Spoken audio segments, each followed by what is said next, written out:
Glória ao Espírito Santo. Glória ao Pai. Glória ao Filho. Glória ao Espírito Santo. Glória ao Pai. Glória ao Filho. Glória ao Espírito Santo. Eu posso ouvir o glória a Deus? Uma certa vez me perguntaram: apóstolo, por que o Senhor pede para dar 9 vezes glória a Deus, glória ao Pai? Eu falei o seguinte: no livro de Apocalipse, no capítulo 6, diz que João, quando ele chegou ao céu, ele viu um assentado no trono, e ele começa a descrever esse um. E ele, não tendo palavras humanas para nós entendermos, ele fala que o seu cabelo é branco como a neve, os seus olhos são como chama de fogo, na sua boca sai uma espada afiada, estava vestido com manto salpicado de sangue, na sua coxa está escrito que ele é o Rei dos Reis, o Senhor dos Senhores, e os 24 anciões que estavam diante dele se prostram, tira a coroa e diz: Santo, Santo, Santo, Santo é o Senhor dos Exércitos. Escute isso, na nossa tradução está assim, mas no mais antigo manuscrito está falando o seguinte: que os 24 anciões se prostram diante daquele que estava sobre o trono, tira a coroa e diz: Santo, Santo, Santo, Santo, Santo, Santo, Santo, Santo, Santo. Na nossa tradução está 3 vezes santo. Nas mais antigas está escrito 9 vezes que ele é santo, que ele é santo, que ele é santo. Sabe por quê? Jesus Cristo, ele é santo, santo, santo. Deus Pai, ele é santo, santo, santo. O Espírito Santo, ele é santo, santo, santo. Se eu fosse você, dava uma explosão de glória a Deus. Amados, abra sua Bíblia rapidamente, que eu tenho uma palavra. Desde quando me convidaram, não sabia o porquê, mas Deus colocou essa palavra com certeza no meu coração. No livro de Lucas, o médico Lucas, capítulo 19, depois você vai marcar em João, capítulo 20. Lucas, capítulo 19, quem achou, diga glória ao Pai. Versículo 41, somente a parte C desse versículo. Lucas 19, versículo 41, somente a parte C, que diz: e ele chorou. Repita comigo. Outra vez. Novamente. João capítulo 20, somente um versículo também, que diz assim, versículo 20, capítulo 20, versículo 6, que diz assim: chegou, pois, Simão Pedro, que o seguia, e entrou no sepulcro, e viu no chão os lençóis. Versículo 7. E que o lenço que tinha estado sobre a sua cabeça não estava com os lençóis, mas dobrado num lugar à parte. Olhe para mim rapidamente, você muito breve.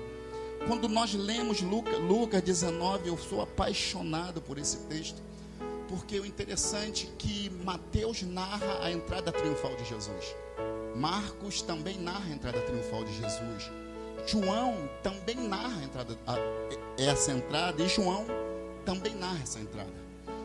Todos eles narram de quase a mesma forma, dizendo que o Senhor Jesus chama 2 discípulos seus e fala o seguinte: desça e pegue um jumentinho que ninguém nunca montou nele. Se o dono perguntar para que é, vocês dizem: o mestre precisa dele.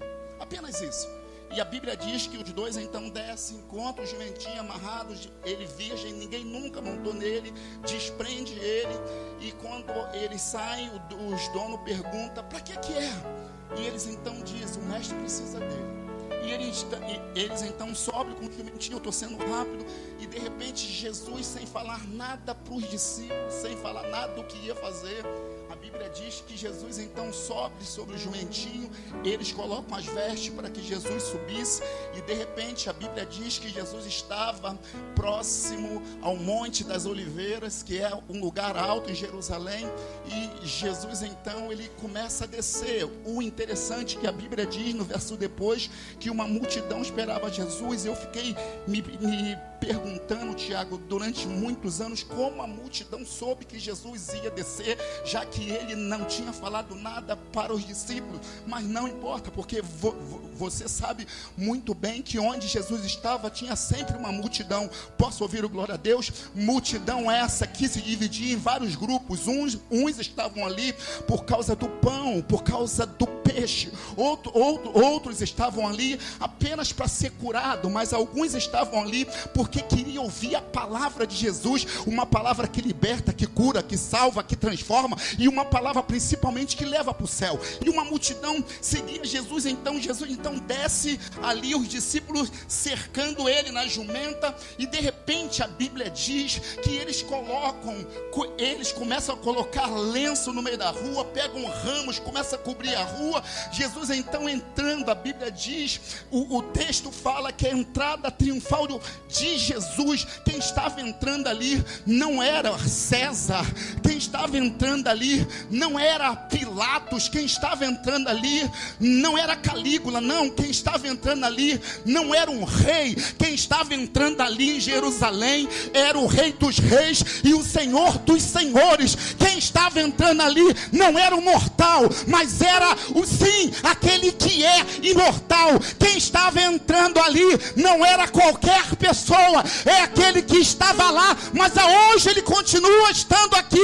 nesse lugar. E a Bíblia diz que eles começam a balançar os ramos, falando glória a Deus, e de repente alguém usa um texto falando o seguinte: bendito é o que vem em nome do Senhor. E uma multidão começa a gritar: bendito é o que vem em nome do Senhor. Em hebraico é Baruch Rabá Bishem Adonai, Baruch Rabá Bishem Adonai. Jesus então entrando, a cidade em festa. Eu acredito piamente, pastor Roberto, que ali estava a mulher com fluxo de sangue, agora com as suas amigas, porque antes ela andava sozinho, e ela estava ali. Quando ela viu Jesus entrando, ela olhou para as amigas dela e falou o seguinte: foi ele que eu toquei e foi curado. Eu posso acreditar que ali estava Marta e Maria e Lázaro, e quando eles viram Jesus entrar, elas falaram: Lázaro, foi ele que te ressuscitou depois de 4 dias morto. Eu posso acreditar que ali estava Jairo com a sua filha, que antes tinha 12 anos, agora em torno de 13 anos, de 15 anos. Quando viu Jesus entrar, falou: minha filha, você estava morta, mas esse que vem aí entrou na nossa casa que tinha morte e transformou a nossa casa de vida. Eu acredito piamente que estava ali um homem que era cego, chamado Bartimeu, e agora ele falava: eu era cego, mas por causa desse que veio aí, hoje eu posso ver. Baruch Rabá Bishem Adonai. Todos festejaram. Mateus fala isso, Marcos fala isso, João fala isso, mas Lucas vê algo. Lucas percebe algo que Mateus não percebeu, que Marcos não percebeu, que João não percebeu. Era uma festa na cidade, era uma festa muito linda, ramos, as crianças, os jovens, os adultos, era uma festa. E Lucas então olha para mim, Lucas então olha para Jesus. Talvez Mateus olhou para a multidão, Marcos também, João também, mas Lucas, pastor Roberto, olhou para Jesus. E quando ele olhou para Jesus, eu perguntei ao Espírito Santo: eu amo essa mensagem. Lucas escreve o que ninguém escreveu. Lucas diz: e Jesus chorou. Eu perguntei a Deus: mas por que no meio de uma festa, ele sendo aplaudido, louvado, adorado, todos estavam alegres? Porque o Senhor estava chorando. Ao invés de ter festa, ao invés de estarem alegres, ele está alegre. Mas ele olha para a multidão, no meio de uma festa, e ele começa a chorar. Tinha adoração ali, tinha louvores ali, era tudo lindo, mas ele chora. E eu perguntei ao Espírito Santo, por que Jesus estava chorando no meio de uma festa? O Espírito Santo me levou então a um texto que o Senhor Jesus diz: Jerusalém, Jerusalém, que mata os profetas e apedreja aqueles que vos são enviados.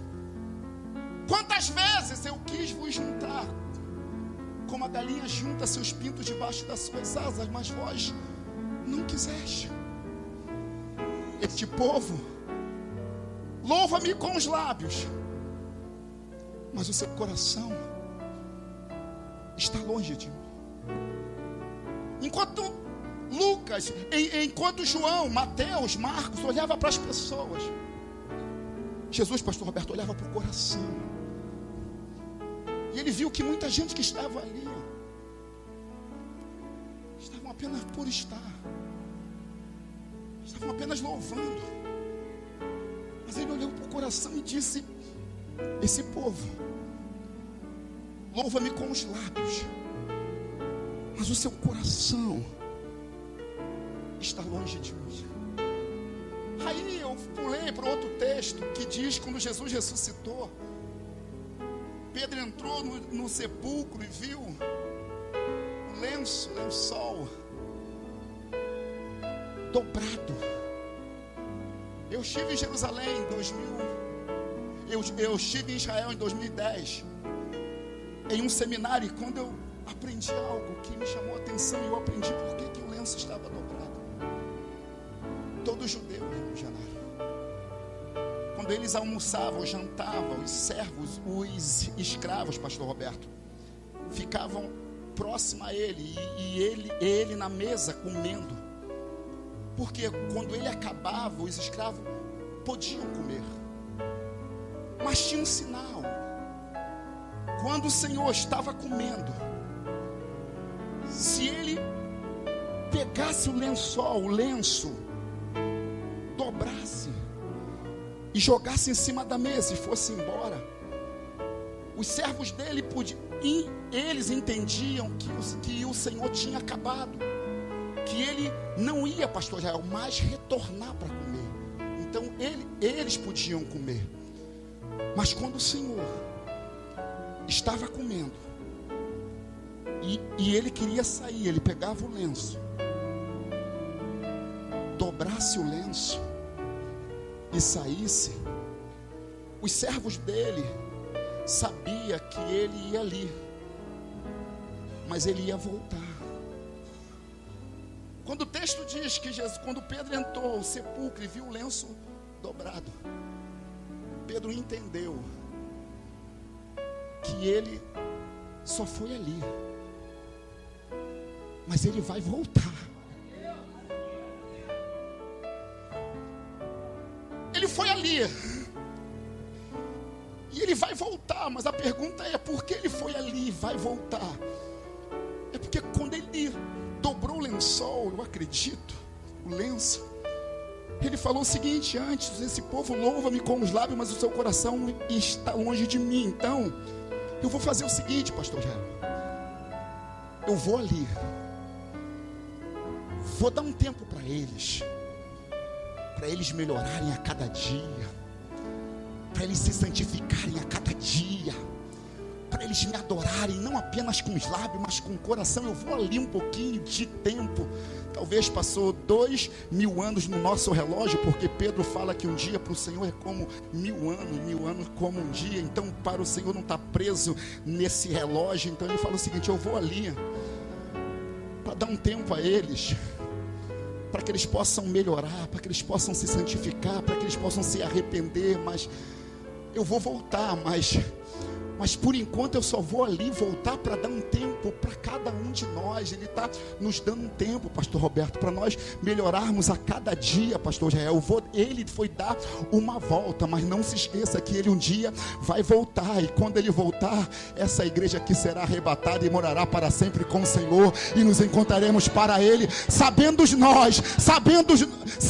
nós que existe uma cidade santa com 12 portas, onde eu e você entraremos por umas dessas portas, dizendo: bendito é o que vem em nome do Senhor, Baruch Rabá Bishem Adonai. Te digo mais, querido, se você for na Pensilvânia, você vai encontrar um túmulo lá de um homem chamado Roosevelt, que é o fundador da Testemunha de Jeová. Tem um sepulcro dele, tem os ossos dele. Te digo mais, se você for na França, tu vai ver um túmulo lá escrito Leon Hippolyte Rivail, fundador do Espiritismo. Se você for no Japão, tu vai ver um túmulo lá escrito ali, querido, com certeza escrito ali Dalai Lama, fundador do budismo. Se você for nos Estados Unidos, você vai ver um outro túmulo lá, pastor Israel, escrito: aqui jaz Joseph Smith, fundador dos mormons. Mas eu entrei, eu vi no sepulcro de Jesus em Israel. Quando você entra, só tem a pedra, mas quando você entra fora, só tem as pedras, mas quando você entra, tem uma placa escrito: ele não está aqui, foi dar uma volta, ele ressuscitou. Aplauda o Senhor. Que Deus vos abençoe, pastor Roberto.